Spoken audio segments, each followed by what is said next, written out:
أعوذ بالله من الشيطان الرجيم بسم الله الرحمن الرحيم الله أكبر كبيرا والحمد لله كثيرا وسبحان الله بكرة وأصيلا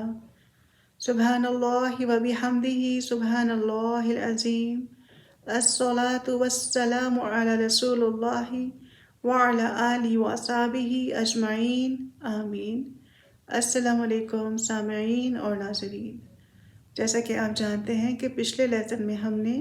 نماز کے اوپر روشنی ڈالی تھی قرآن کے حوالے سے، اور آج انشاءاللہ تعالی ہم نماز کے بارے میں ذکر کریں گے، نماز کی اہمیت کو جانیں گے احادیث کی روشنی میں کہ احادیث نماز کی اہمیت کو کن الفاظ میں بیان کرتی ہیں۔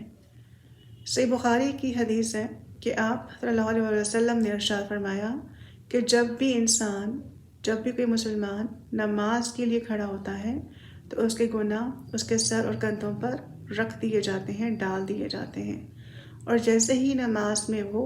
سجدہ اور رکوع کرتا ہے تو ویسے ویسے اس کے گناہ بھی گرتے رہتے ہیں، جھڑتے رہتے ہیں۔ اسی طریقے سے ایک اور حدیث صحیح بخاری اور مسلم میں ملتی ہے کہ ایک صحابہ نے آپ صلی اللہ علیہ وسلم سے سوال کیا کہ یہ رسول اللہ صلی اللہ علیہ وآلہ وسلم، اللہ کے ہاں کون سا ایسا عمل ہے جو سب سے زیادہ محبوب ہے؟ آپ نے ارشاد فرمایا کہ نماز کو وقت کی پابندی کے ساتھ ادا کرنا، وقت پر ادا کرنا۔ پھر اس نے سوال کیا کہ اس کے بعد کون سا ایسا عمل ہے جو محبوب ہے؟ تو آپ صلی اللہ علیہ وسلم نے ارشاد فرمایا کہ اپنے والدین کے ساتھ حسن سلوک سے پیش آنا۔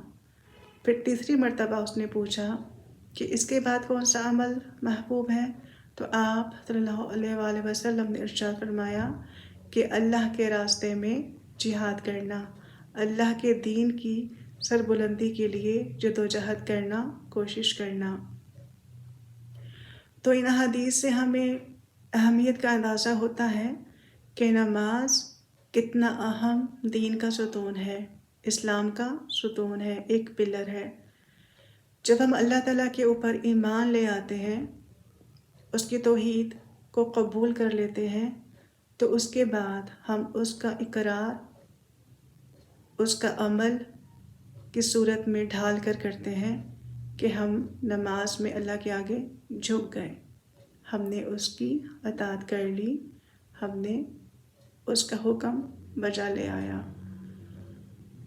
تو نماز کسی بھی حالت میں، کسی بھی صورت میں معاف نہیں ہے۔ دیگر جو اسلام کے ستون ہیں، جو اسلام کے پلرز ہیں، جس میں کہ روزہ آتا ہے، زکوٰۃ آتی ہے، حج ہوتا ہے، تو وہ پھر بھی ان کو ہر شرط کو سامنے رکھ کر ادا کرنا پڑتا ہے۔ مثلاً کہ اگر آپ صاحب نصاب ہیں، آپ کے پاس اتنا مال ہے کہ اس کے اوپر اتنی پرسنٹیج جو ہے وہ نکالی جائے غربا کے لیے، دوسرے مسکین غریب لوگوں کے لیے، تو تب آپ کے اوپر زکوٰۃ فرض ہوتی ہے۔ اسی طریقے سے اگر آپ نے حج کرنا ہے، آپ عاقل بالغ مسلمان ہیں، لیکن اگر آپ کے پاس مالی استطاعت نہیں، جسمانی طاقت نہیں، تو وہاں پر حج ساقط ہو جاتا ہے آپ کے لیے۔ اسی طریقے سے اگر روزے رکھے جائیں، روزوں کو لیا جائے، تو اگر آپ بیماری کی حالت میں ہیں یا بہت شدت والے کسی سفر کی حالت میں ہیں، تو وہاں پر بھی یہ حکم ساقط ہو جاتا ہے۔ بے شک بعد میں رمضان اس روزے کی قضا کر لینی چاہیے، لیکن نماز ایک ایسی چیز ہے کہ جس میں آپ کو کوئی بھی چھوٹ نہیں، آپ کو کہیں پر کوئی بھی رخصت نہیں دی جا سکتی کہ آپ نماز کو چھوڑ دیجئے۔ آپ صلی اللہ علیہ وسلم نے، صحابہ نے تو جنگ کی حالت میں بھی نماز کو نہیں چھوڑا، خوف کی حالت میں بھی جماعت کروائی، نماز کو ادا کیا۔ ایک صحابی عمران بن حسین رضی اللہ عنہ کے بارے میں آتا ہے کہ وہ 30 سال شدید بیماری کی حالت میں رہے، شدید بیماری کی حالت میں رہے۔ تو آپ صلی اللہ علیہ وسلم نے فرمایا کہ جب بھی وہ سحری کے وقت تہجد کے لیے کھڑا ہوتا ہے تو فرشتے اس کے ساتھ مصافحہ کرتے ہیں۔ سبحان اللہ کہ فرشتے ان کے ساتھ مصافحہ کرتے ہیں۔ ایک اور حدیث میں صحیح بخاری میں ملتا ہے اور صحیح مسلم کی حدیث میں کہ عمران بن حسین کو آپ صلی اللہ علیہ وسلم نے فرمایا کہ اگر تم کھڑے ہو کر نماز نہیں پڑھ سکتے تو تم بیٹھ کر نماز پڑھو، اگر تم بیٹھ کر نماز نہیں پڑھ سکتے تو پھر تم لیٹ کر نماز پڑھو، اور اگر تم لیٹ کر بھی نماز نہیں پڑھ سکتے تو ایک اور روایت میں ملتا ہے کہ پھر تم اشارے سے نماز پڑھو۔ تو بہرحال نماز ہر حالت میں فرض ہے، ہر حالت میں اس کی کوئی چھوٹ نہیں ہے، اس میں کوئی رخصت نہیں۔ اب یہ جانتے ہیں کہ صحابہ کیوں نماز کو اتنی اہمیت دیتے تھے۔ اس لیے کیونکہ وہ اللہ سے محبت کرتے تھے، وہ اپنے رسول سے محبت کرتے تھے۔ وہ جانتے تھے کہ اگر ہم اپنے اللہ سے محبت میں خالص ہیں، اپنے رسول سے مخلص ہیں، تو ہم نے اس کو عمل میں ڈھالنا ہے، ہم نے اس محبت کا ثبوت دینا ہے، ہم نے اس محبت کو قائم رکھنے کے لیے ہر حال میں اپنے اللہ کا، اپنے رسول کا اتباع کرنا ہے۔ صحابہ کرام کفر میں اور مسلمان ہونے میں فرق نماز کا سمجھتے تھے کہ جو نماز ادا نہیں کرتا وہ مسلمان نہیں ہے۔ مطلب وہ اتنی اہمیت دیتے تھے نماز کو کہ نماز کفر اور مسلمان کے درمیان فرق کرنے والی ہے، کافر اور مسلمان کے درمیان فرق کرنے والی ہے۔ ہم کتنی اہمیت دیتے ہیں نماز کو، ہم کتنا اہم سمجھتے ہیں کہ ہم نے اللہ تعالیٰ کا یہ جو اس نے ہمیں ایک حکم دیا ہے، ایک فرض، ہم کتنا اس کو ادا کرتے ہیں، ہم کتنی اس کی فکر کرتے ہیں۔ اسی طریقے سے آپ علیہ وسلم نے ارشاد فرمایا کہ جو شخص دکھاوے کی نماز پڑھتا ہے اس نے شرک کیا۔ پھر دوسری مرتبہ فرمایا کہ جس نے دکھاوے کی نماز ادا کی گویا اس نے شرک کیا۔ پھر تیسری مرتبہ فرمایا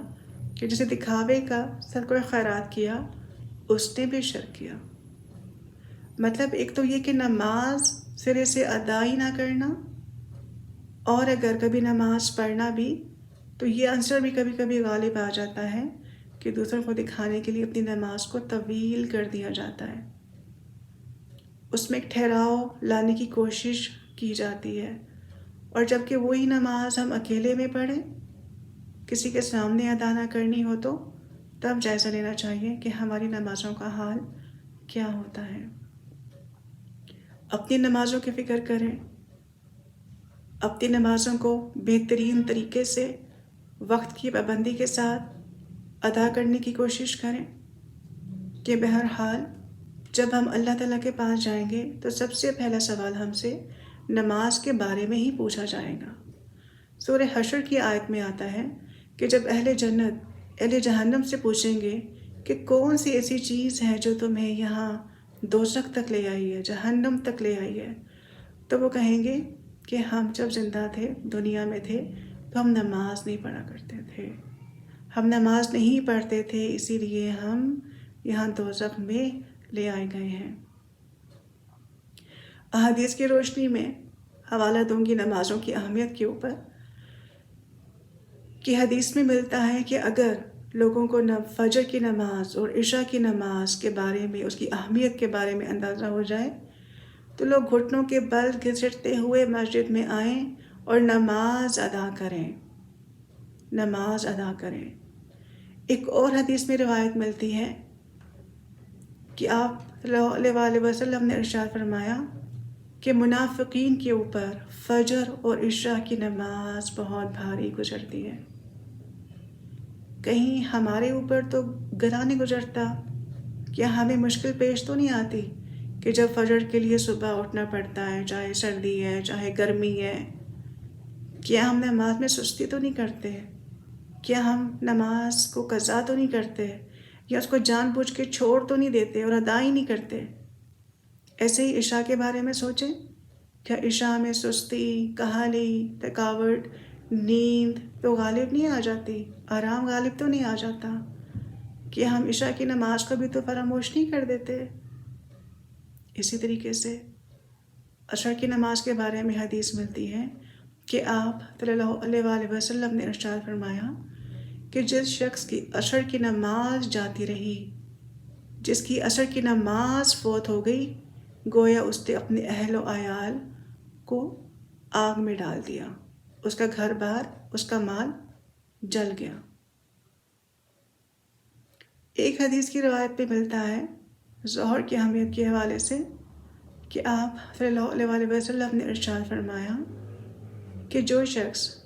ظہر کے 4 فرض یعنی 4 رکعت سے پہلے 4 رکعت ادا کر لیتا ہے، یعنی سنت ادا کر لیتا ہے، اور پھر 4 رکعت کے بعد 4 رکعت اور پڑھتا ہے یعنی کہ 2 سنت اور 2 نفل، تو وہ جہنم سے آزاد کر دیا جاتا ہے۔ کہ ترمذی کی روایت ہے، ترمذی میں یہ حدیث ملتی ہے۔ اسی طریقے سے مسلم کی حدیث ہے کہ جو شخص عصر کی نماز ادا کرتا ہے، عصر کی رکعت ادا کرتا ہے، وہ بھی جہنم سے آزاد کر دیا جاتا ہے، جہنم سے دور کر دیا جاتا ہے۔ ہم سے دنیا کے کام چھوٹ جائیں، نیند میں خلل ہو جائے، آرام وہ ہم سے دور ہو جائے، لیکن ہم نے نماز کو خود سے دور نہیں کرنا، کیونکہ نماز اللہ کے قرب کا ذریعہ ہے۔ نماز ہی وہ ایک ایسا عمل ہے جو کہ ہمیں اللہ تعالیٰ کے قریب کرتا ہے، ہمیں سکون دیتا ہے، ہماری آنکھوں کی ٹھنڈک بن سکتا ہے، جیسا کہ وہ ہمارے پیارے رسول صلی اللہ علیہ وسلم کے لیے نماز آنکھوں کی ٹھنڈک تھی۔ اس نماز کو اپنی زندگی میں شامل کریں، اس نماز کے ذریعے اللہ کا قرب حاصل کریں، مصیبتوں سے، مشکلوں سے چھٹکارا پانے کی کوشش کریں۔ ہمارے پیارے نبی حضرت محمد صلی اللہ علیہ وسلم کو جب بھی کوئی مشکل پیش آتی تھی تو وہ فوراً نماز کی طرف رجوع کرتے تھے۔ فرض نماز تو ہر حال میں ادا کرنی ہے، ہر حال میں، لیکن اس کے علاوہ کوئی حاجت ہے، کوئی مشکل ہے، کوئی تکلیف ہے، کوئی آزمائش ہے، تو اس کے لیے بھی ہمیں سنت سے پتہ چلتا ہے کہ ہم اللہ تعالیٰ کی طرف رجوع کریں، نفل ادا کریں، رکعات ادا کریں اور اللہ تعالیٰ سے اپنی مشکل کی آسانی کے لیے دعا کریں۔ اسی طریقے سے نماز استخارہ، نماز خسوف، کسوف، نماز استسقاء، تو یہ سب چیزیں، یہ سب نمازیں ہمیں اللہ تعالیٰ کے اور قریب کرتی ہیں۔ ہم سوال کرتے ہیں اللہ تعالیٰ سے نمازوں کے ذریعے کہ اللہ تعالیٰ یہ ہمارے فائدے کے لیے ہے، اس میں اللہ کا نہیں، اس میں ہمارا فائدہ ہے، دنیا میں بھی اور آخرت میں بھی، کہ ہمیں کتنا، کہ جب نماز ادا کرتے ہیں تو ہمیں دل کا سکون حاصل ہوتا ہے، بے چینی دور ہوتی ہے، اضطراب کم ہوتا ہے، ختم ہوتا ہے، اللہ تعالیٰ سے ایک کنیکشن جو ہوتا ہے وہ ہمارا رہتا ہے، ایک رابطہ نہیں ٹوٹتا، منقطع نہیں ہوتا، ہمارے دلوں کو سکون رہتا ہے، اطمینان رہتا ہے، مشکلیں لگتا ہے جیسے کہ وہ آسان ہوتی جا رہی ہے، کم ہوتی جا رہی ہیں۔ تو کوشش کریں کہ نماز کو اپنی زندگی میں شامل رکھیں تاکہ اللہ تعالیٰ قیامت کے دن ہمیں اپنے اچھے اور نیک بندوں میں شامل رکھیں۔